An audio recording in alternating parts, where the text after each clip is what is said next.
Hello everyone, welcome to the 168th episode of me learning how to trade in Forex. So in the last episode we went through basic chart patterns part 2. We looked at the triangle chart pattern. Basically an ascending triangle forms as the market hits a strong level of horizontal resistance, but then there's a series of high troughs which indicate that the price is converging towards it. So this signal is usually this pattern is usually a continuation signal, so that the price is going to carry on moving in the initial direction. But bear in mind the resistance level might be too strong, causing the price to bounce off. So a sensible way to trade triangles is to wait until the pattern is actually formed, and then trade the breakout. And then we looked at the descending triangle, which is the opposite of the ascending triangle, price going down. And then we looked at the symmetrical triangle, basically when the price appears to be converging with a series of lower peaks and higher troughs. So this is the continuation patterns, which means the market will usually continue in the same direction as the overall trend after the pattern has formed. And then we got, if there's no clear trend before the triangle, the market is equally likely to go either break out upside or downside. And then we saw the rectangles, so similar to symmetrical triangles, these are continuation patterns that mark a consolidation period in the current trend before the price continues to move higher or lower depending on the previous trend before the rectangle. So after a strong move, the market will often trade in the tight range between the support and resistance levels, establishing a clear rectangular shape. And then after that the market tends to continue in the same direction. Now we looked at the wedges, so these patterns are formed when the price of the market begins to narrow into tight range between the two sloping trend lines. So rising wedge occurs between two upwardly slanted lines of support and resistance. So in a rising wedge, the line of support is steeper than the line of resistance. So this pattern generally signals a reversal. So meaning if it's going in an uptrend, then it's going to come to a downtrend later. And then the falling wedge, the opposite of a rising wedge. So the overall trend is going down, but then this is going to start signaling an uptrend. So we also got to remember that chart patterns are not guaranteed. So chart patterns are merely signals as to where the price of an asset might go in the future. So when trading chart patterns, it's sensible to wait until the direction of the move has been established before placing your trades. And then we looked at some of the candlestick patterns. So Marabuzo, basically no wick, just a fat body. Marabuzo bearish, same thing, no wick, big body. And then we got spinning top, small bodies and wicks that are roughly the same length above and below, tend to indicate indecision in the market and often seen during periods of consolidation following an uptrend or downtrend, or at market tops and bottoms. Then we looked at the doji, so also signifying indecision, no body at all, meaning the opening and closing price for that candle are identical, and the wicks can be any length in any direction. And then we looked at the hammer, so when seen during a downtrend, this candle can signify the market is about to go up. So the color of the body isn't really important, but green hammers tend to be more bullish than red ones. And for a particularly strong hammer signal, the lower wick of the hammer must be at least twice as long as the body, and there should be little or no upper wick. Then we saw the inverted hammer, so similar bullish hammer. When seen in a downtrend, can signal the market is about to move higher. So the only difference to the normal hammer is that the upper wick is long while the lower wick is very short or non-existent. Then we saw the hanging man and a shooting star, so same shape as the hammer, signifying a reversal, but this time formed during an uptrend and signals a downtrend coming up. So again, the color isn't really that important, but red candle tends to be more bearish. Same with the shooting star. And that's where we left off at with the single candlestick patterns. So now we're going to carry on with the rest of the candlestick patterns lesson with the 2 or 3 candlestick patterns. So let's get started then. Just like candlestick patterns, multiple candlesticks can also form recognizable patterns that often signify the market moving one way or another. Bullish engulfing. A red candle immediately followed by a larger green candle suggests a strong move upwards. The second candle's body is so large it engulfs the former candle. So bullish engulfing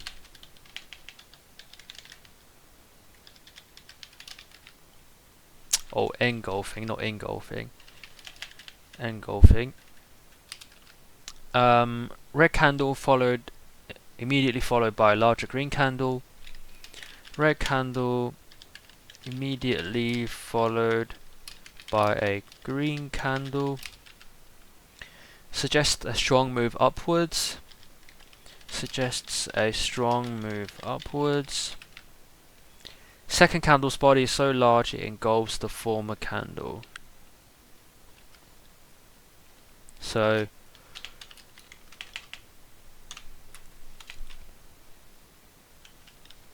the second candle is so large it engulfs the first candle. And then it looks like this.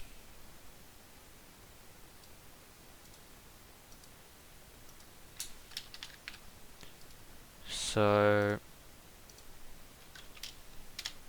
you can see that this candle is way bigger than this one and it kinda engulfs it. They've got bearish engulfing, so whoops.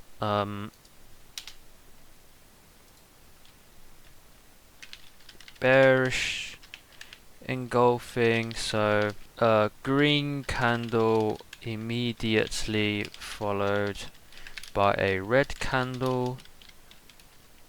The second candle is so large it engulfs the first candle. Suggests a strong move downwards.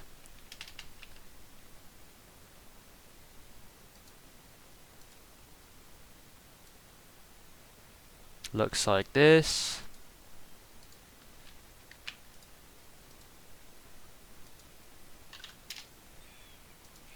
Good.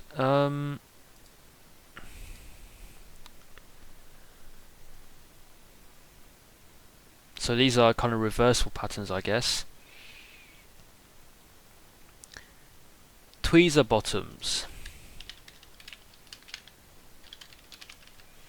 Reversal pattern occurring during downtrends. A tweezer occurs when two candles find support at the same level and begin to reverse. The first candle is red while the second candle is green. So, oh no. Reversal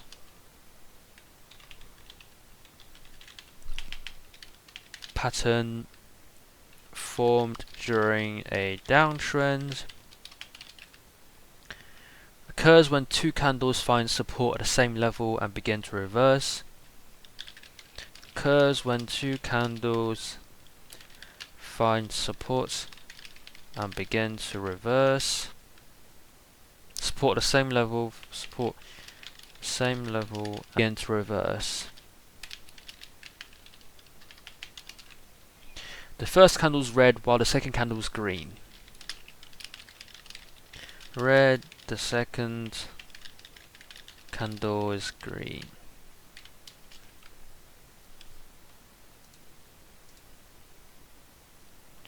So it looks like that.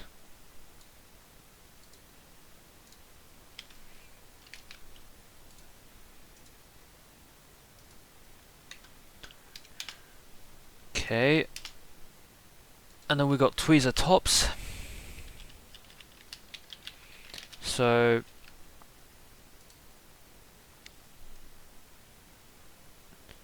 Opposite of tweezer bottoms, indicating a reversal of an uptrend. Here, two candles hit resistance at the same level, the first being the green and the second being the red. So, reversal pattern formed during an uptrend occurs when two candles find resistance at the same level and begin to reverse. The first candle is green, the second candle is red. So it looks like this.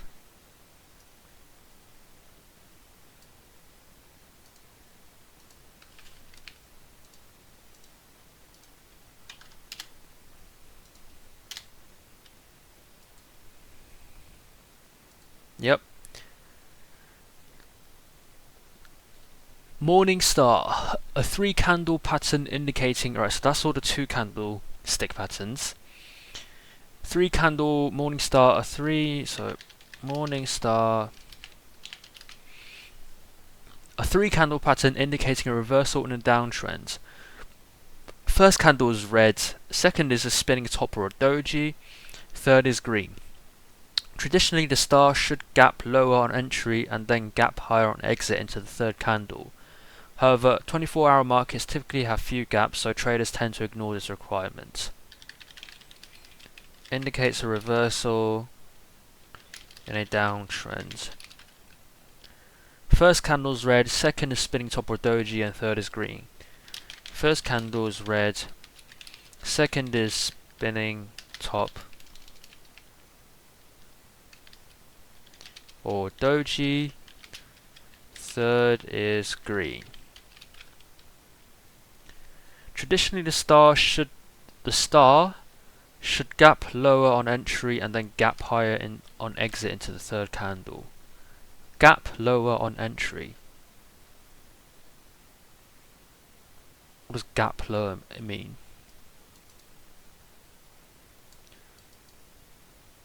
Gap lower on entry and then gap higher on exit into the third candle.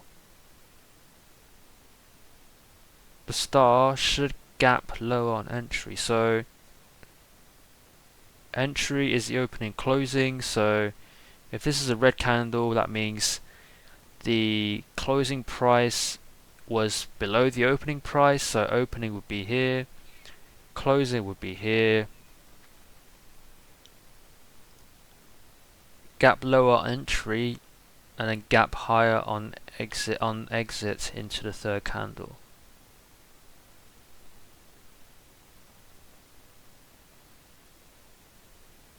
So are they saying that this third candle should be higher than this first candle then? Or however 24-hour market, so okay, so typically we ignore this requirement anyway, so I'm not going to write it down because then that's probably going to confuse me, so we'll just do this.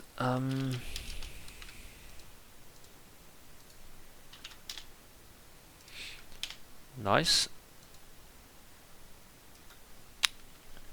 I've got an evening star, I'm assuming it's the opposite of the morning star, so evening star indicates a reversal in an uptrend.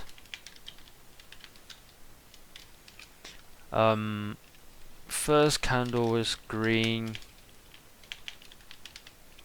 second is spinning top or doji, third is red. It's beginning with green candle, ending with red.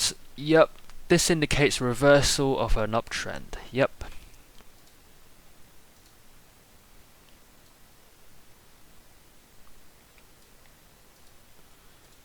So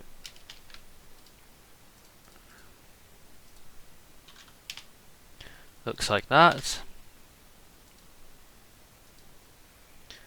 3 white soldiers, a very strong bullish signal occurring after a downtrend reversal. consists of 3 green or white candles with large bodies and small wicks. So 3 white soldiers.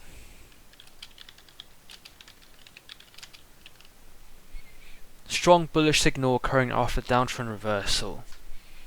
So strong bullish signal, strong bullish pattern occurring after a downtrend reversal. Consists of 3 greens or white candles with large bodies and small wicks. Consists of 3 green candles with large bodies and small wicks. So, yep, that's what it looks like.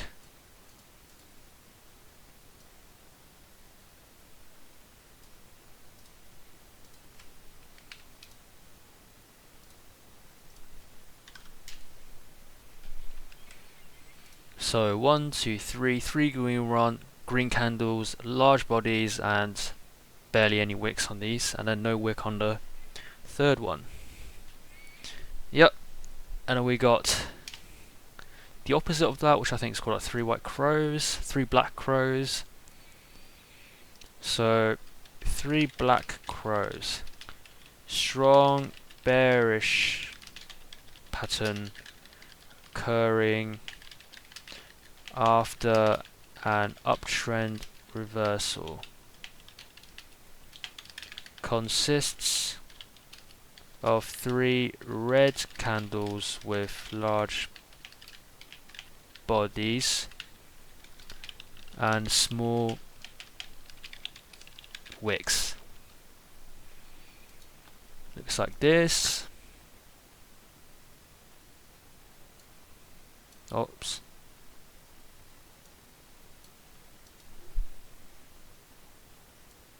There we go.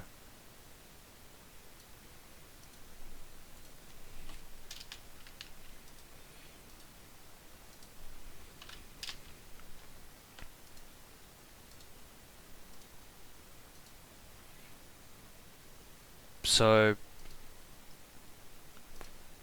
why does that image look so much smaller compared to the other one? Right, let me just... There we go. Still looks a bit off, but it is what it is. So 1, 2, 3, 3 candles, large bodies, and barely any wicks on these. The bearish version, seen after an uptrend reverses, the 3 consecutive red or black candles with large bodies and small wicks appear. Question: which type of chart pattern do you see here? This one. It's not tweezer. It's a bearish it's like engulfing one, isn't it? Because the second one is bigger than that one, so it's eating that one. Yep, bearish engulfing. Do you see here? This is the 3 white soldiers because it's the 3 large candles. That's a 3 candlestick pattern. It's not tweezer, it's evening star. So these candlestick patterns indicate that a market is likely to go into a downtrend. Marabuzo, bearish, hanging man, shooting star, bearish engulfing, tweezer tops, evening star, 3 black crows. These imply an uptrend. Marabuzo, bearish, bullish, hammer, inverted hammer, bullish engulfing, tweezer bottoms, morning star, 3 white soldiers. Whilst these generally show indecision in the market, spinning top and doji. That's a nice summary, that is. So, stick patterns indicating the market is likely to go into a downtrend. So we got Marabuzo, bearish, hanging man, shooting star, bearish engulfing, tweezer tops, evening star, 3 black crows,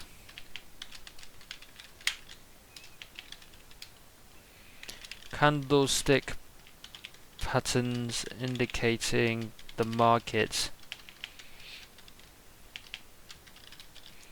is likely to go into an uptrend. Marabuzo, bullish, hammer, inverted hammer, bullish engulfing, tweezer bottoms, morning star, 3 white soldiers. Tweezer bottoms, morning star, whilst these generally show indecision in the market. Candlestick patterns indicating indecision in the market. Spinning top and doji. Spinning top doji. Spinning top doji. Yep.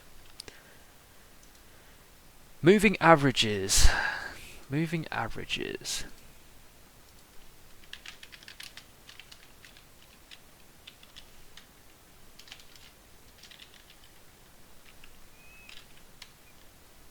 Date is the 16th. So, moving averages. So far, we've just been looking at the various patterns that can appear in the movements of a price itself. However, there's a whole area of technical analysis dedicated to studying trading signals that are derived from the market price using mathematical calculations.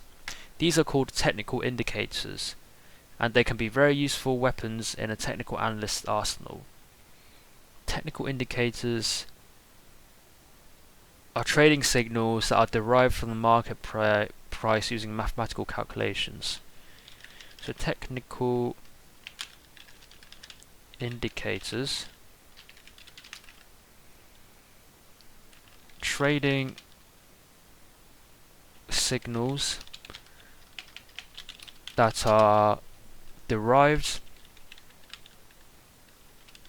from the market price using mathematical calculations. Using mathematical calculations. There are hundreds of indicators currently available, with analysts constantly working on new calculations to try and get an edge in the markets.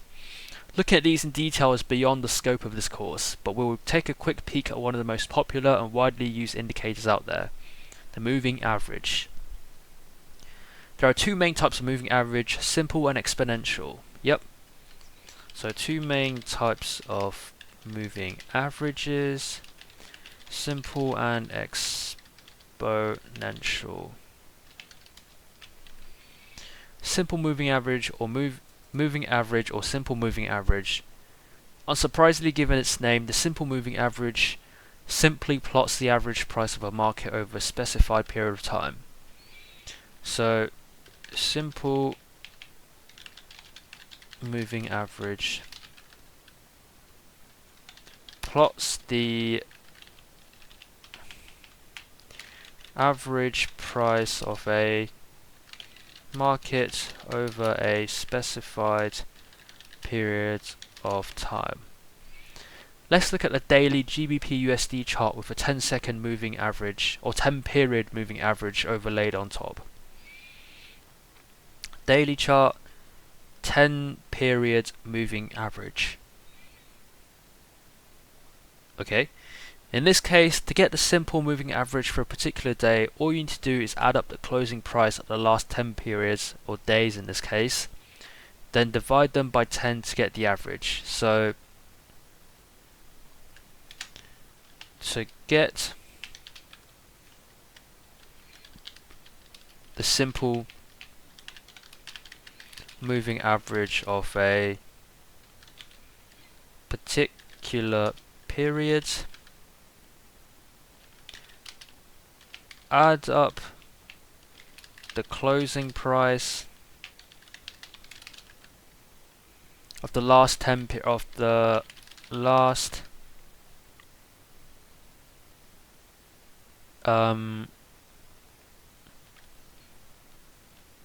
last number of periods you've chosen, then divide them by price of the last number of periods you've chosen.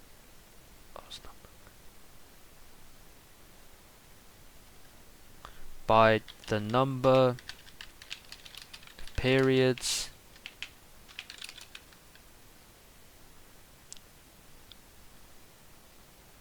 to get the average. Yeah, I don't think I explained that very well, to be honest. Join these averages together and you get the green line above. So that one there. Fortunately, you generally don't have to do these calculations yourself. Most charting packages have the option to add moving average to the chart automatically. That's good. Notice how the 10 period moving average seems to follow the price, but the line is smoother and lags somewhat. Now look at what happens when you add a 20 period moving average to the chart. So 10 period moving average seems to follow the price. The price goes up, price goes down, and then so I think when it says lag behind is that when the price has already dropped here, this moving average still hasn't dropped. It's only starting to drop here, so there's a delay of around this time here, which I'm assuming is going to be something 10 related. And then when we can see that the price action goes up here, but here, around here, the moving average is still like hasn't caught up yet. It's only starting to go up, follow the price action after this amount of time. So that's the lag they're talking about. 20 moving average lags even further behind the price. Yeah, so 10 is that, 20 is that. So when the price moves down here, 20 only starts moving around here. So got a big price action or lag here. I think this bit's even worse. So this is the distance here, and then we got pretty much this distance here with the 20 period moving average. So yeah, 20 period moving average is even smoother and lags even further behind the price, which isn't particularly surprising when you consider it's taking into account the last 20 periods rather than the last 10. For this reason, technical analysts will say that 20 period moving average is slower than the 10 period moving average. Now let's add a 50 period moving average. So that's just not following the price at all. It's even smoother, with even more lag. Of the 3 moving averages, the 50 moving average is the slowest, whilst the 10 moving average is the fastest. So the lower your periods are, the faster your moving average is. So the lower the number of periods chosen, the faster the moving average is.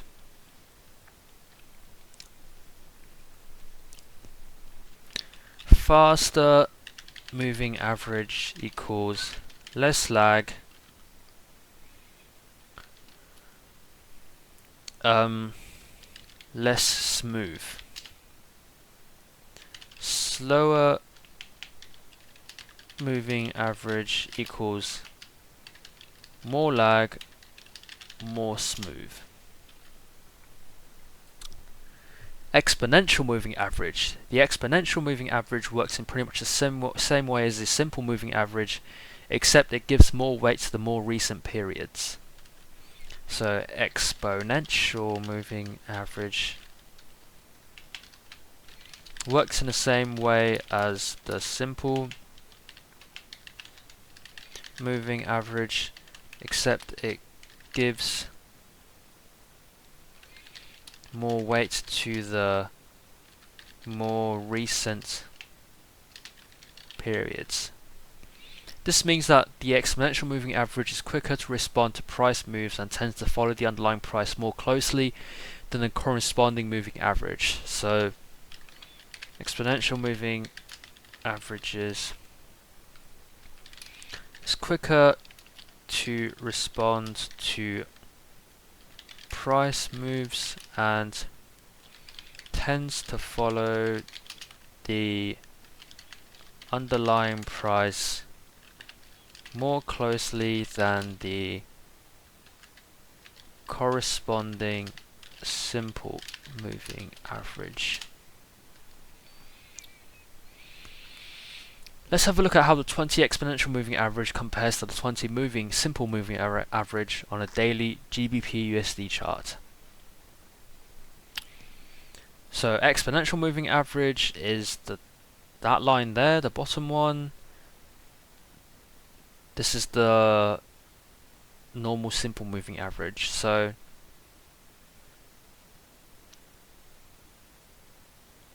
yes, quicker to respond.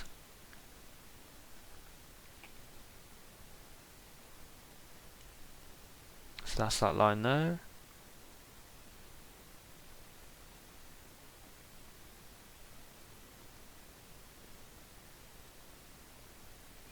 Here's a 50 exponential moving average and a 50 simple moving average. Because of how it's calculated, the exponential moving average is more sensitive to price spikes in recent periods, but less sensitive to price spikes in periods that are farther away. This can be useful information when we're using moving averages to trade, as we'll see in the next section. So, exponential moving averages is more sensitive to price spikes in recent periods, but less sensitive to price spikes in periods that are further away. This can be useful information when using moving averages to trade, as we'll see in the next section. Okay. Cool. Lesson summary. Technical indicators are mathematical calculations derived from a market's price and often used to provide trading signals. Simple moving average, MA or SMA, plots the average price of a market over a specified period of time. The exponential moving average, EMA, is similar but gives more weight to the recent periods. Fast moving averages stick close to the market price, while slower moving averages are smoother and lag further behind. Yep. Using moving averages. So using moving averages.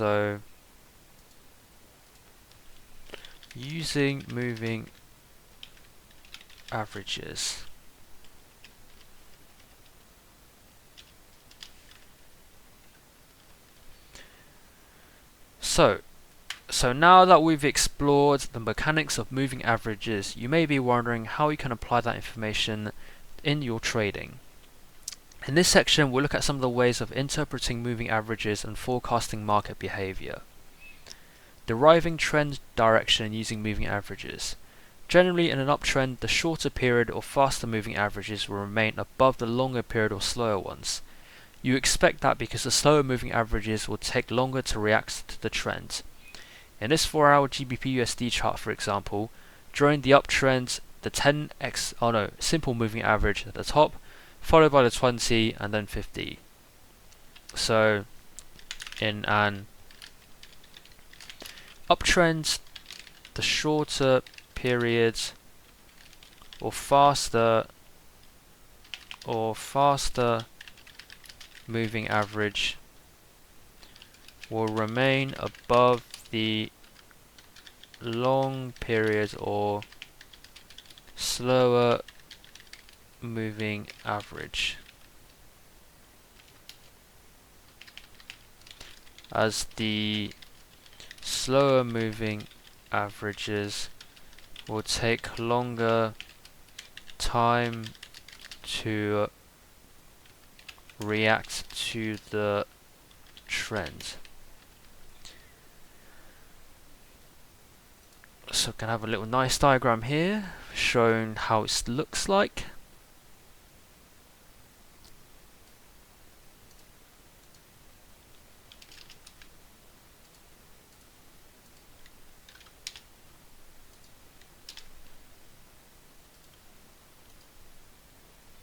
In downtrends, the reverse is generally true, as shown in this daily Euro USD chart, where the 50 exponential moving average at the top, followed by the 20 and then 10. So in a downtrend,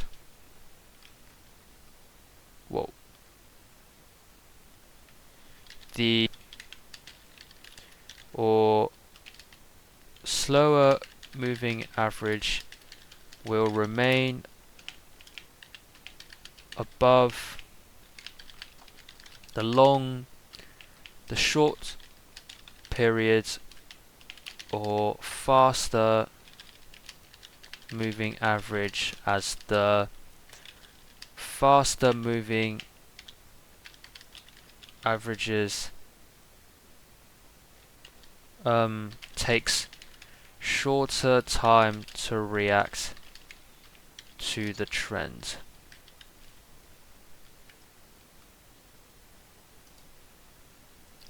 Notice how the 20 exponential moving average and the 10 exponential moving average touched in the middle of the trend.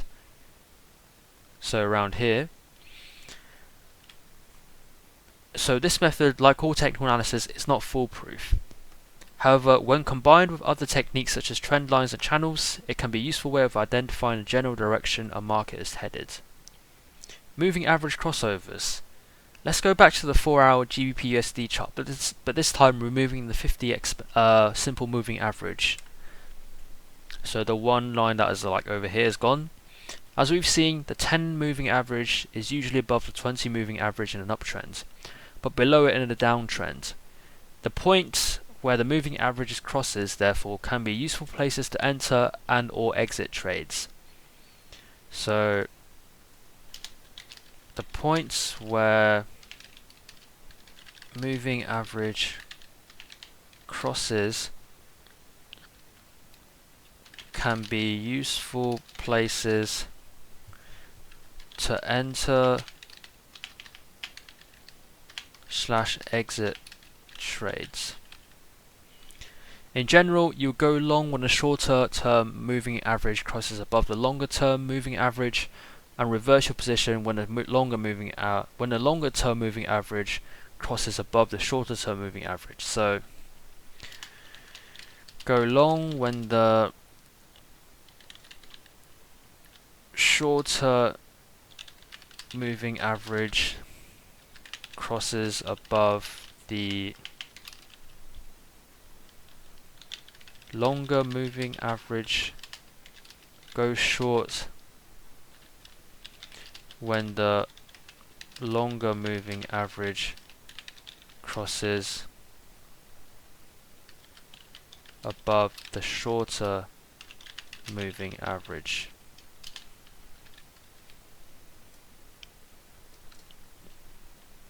So go long when a shorter term moving average crosses above a longer term moving average.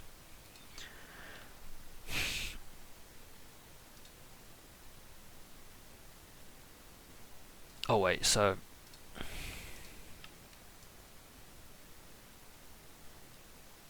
give me that.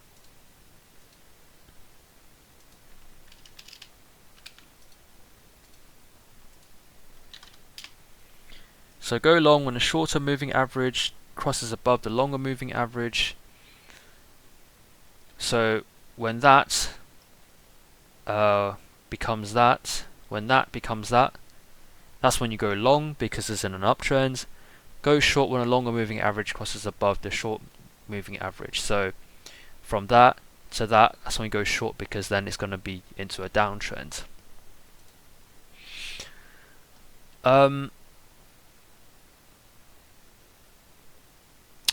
If you were to follow the strategy for the uptrend above, you would have gone long on 9th of June when the moving averages crossed, then exited the trade on 21st of June when it crossed again, in this case making a healthy profit.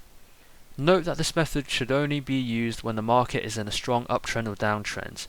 If the market is consolidating or trending sideways, it's likely you'll be hit with a large number of crossover signals which are unlikely to be profitable. So, however, only use this when the market is in a strong uptrend or downtrend. Using moving averages as support and resistance. Just like trend lines or channels, moving averages can be used as dynamic support and resistance levels, with the added benefit you don't have to draw them yourself. Let's take a look at the daily Euro USD chart again with just the 10 exponential moving average added this time. As you can see, the 10 exponential moving average resistance level held for most of the downtrend. So the price hasn't really gone up above it except that bit there, but mostly is held. However, there was a point in mid-September where the price broke quite significantly above the line, so this bit here. This turned out to be a fake out as the downtrend continued towards the end of the month and into October. So, here. It's for this reason that many traders add more than one moving average to a chart. If we include the 50 exponential moving average as well, we can see that although the 10 moving average level was broken, the 10 exponential moving average level was broken, the 50 exponential moving average level held during that brief rally in September. Although the 50 moving average level held that brief, so this bit here, it hasn't really shot through the 50 exponential moving average. Moving averages can be used as dynamic support and resistance levels.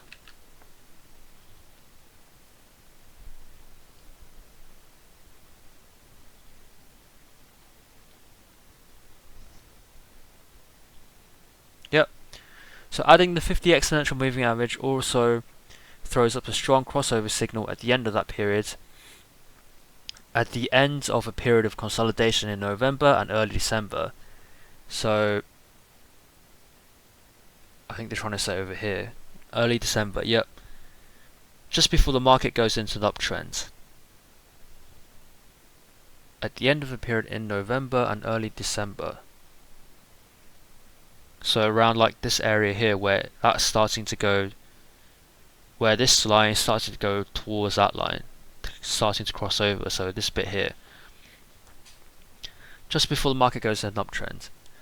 In the next section, we'll go on to discuss the importance of combining a selection of moving averages and other technical analysis tools to help improve the accuracy of your results. Right, lesson summary then. In an uptrend, faster moving averages tend to stay above the slower ones. In a downtrend, the reverse is true. So the slower moving averages tend to stay above the faster ones. Crossovers can be important signals to trades, and moving averages can also be used as dynamic support and resistance levels.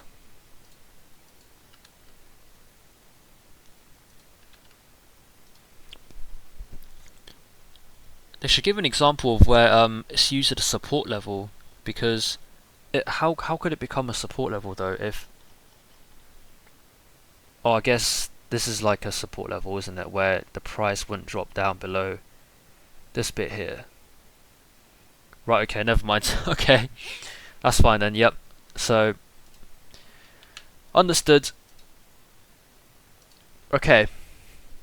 I'm going to leave this episode here then. So, in the next video, we're going to carry on with the basics of technical analysis with choosing your analysis tools. So, thank you all for watching, and I will see you guys in the next video. Bye bye.